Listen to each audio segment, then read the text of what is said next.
So I wonder if there's a way to streamline this process. Why there is. All right, so what we're going to do is we're going to look at a general geometric series. So let's find the sum of general geometric series. All right, so we know for with a sub 1 and r. All right, so we know that for geometric series S sub n is equal to a sub 1 times 1 minus r to the n over 1 minus r, right? So we have that from our handy reference sheet right there, okay? So the sum from n equals 1 to infinity of a sub 1 r to the n minus 1, which is our a sub n for a geometric sequence, is equal to the limit as n approaches infinity of this s sub n, which is equal to the limit as n approaches infinity of a sub 1, 1 minus r to the n over 1 minus r. All right, so I'm going to do this without saying what the a sub 1 and the r are, and then we will get a general expression for the infinite sum. All right, so one thing that we can do is we can observe that every factor and term in here is independent of n, except for this top term, this term right here. It's the only one that depends on n. So we can rewrite this as a1 times 1 minus the limit as n approaches infinity of r to the n over 1 minus r. So basically I've just pulled the limit into the function. So in order to do that, all of these operations have to be continuous, which they are in this case. All right, so I have that. Now, what we have from several days ago, well, 2 days ago, all right, you could call that several. From 2 days ago, what we have is we know what the limit as n approaches infinity of r to the n is. It depends on what the absolute value of r is. If absolute value of r is less than 1, it's 0. Absolute value of r greater than 1, it's infinity. R equals 1, it's 1. R equals negative 1, it does not exist. All right, so that's this limit right here. This limit equals 0 if absolute value of r is less than 1, and it equals infinity if absolute value of r is greater than 1, and it does not exist if r equals negative 1.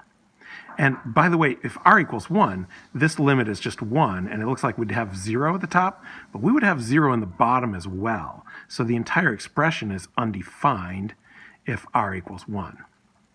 You can also, by the way, think about the fact that if I have a sequence r equals 1, then that would just be a1, a1, a1, a1, and I would be adding them. Now I'm adding infinitely many finite numbers that are not decreasing. So now this definitely would be infinity. All right, so what we have is that this limit expression, what it is, depends on what the absolute value of r is. So in fact, it equals a sub 1 times 1 minus 0 over 1 minus r. This is for the cases where it equals 0. Or we could simply say a sub 1 over 1 minus r for absolute value of r is less than 1. And diverges for absolute value of r greater than or equal to 1, because both the equal 1 and equal negative 1 cases cause this to diverge in various ways. So the only way that this sum of a geometric series converges is if the absolute value of r is less than 1. If absolute value of r is greater than or equal to 1, then that series diverges. And that kind of makes sense, because if you have a geometric series with r greater than 1, absolute value of r greater than 1, you're going to have an increasing sequence. So of course it's going to diverge, right? So you're going to have the terms get infinitely large. Of course the sum is going to get infinitely large, so it's going to diverge.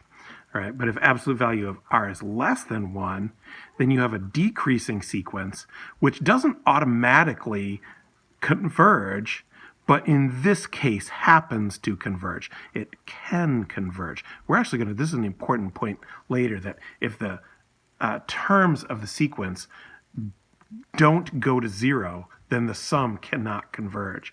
If the terms of the sequence do go to 0, the sequence does not have to, the sum does not have to converge, but it can converge. All right, so this is basically a nifty formula where we can say for a sub n equals a1 r to the n minus 1. Basically, that's your geometric sequence.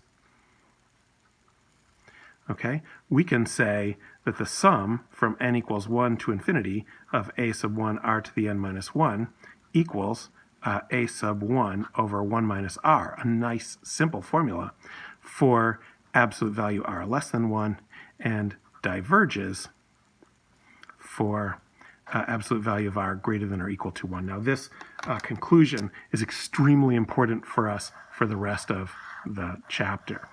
So you want to keep your eye on that. And in the next video, we're going to show how this establishes some pretty nifty and surprising results.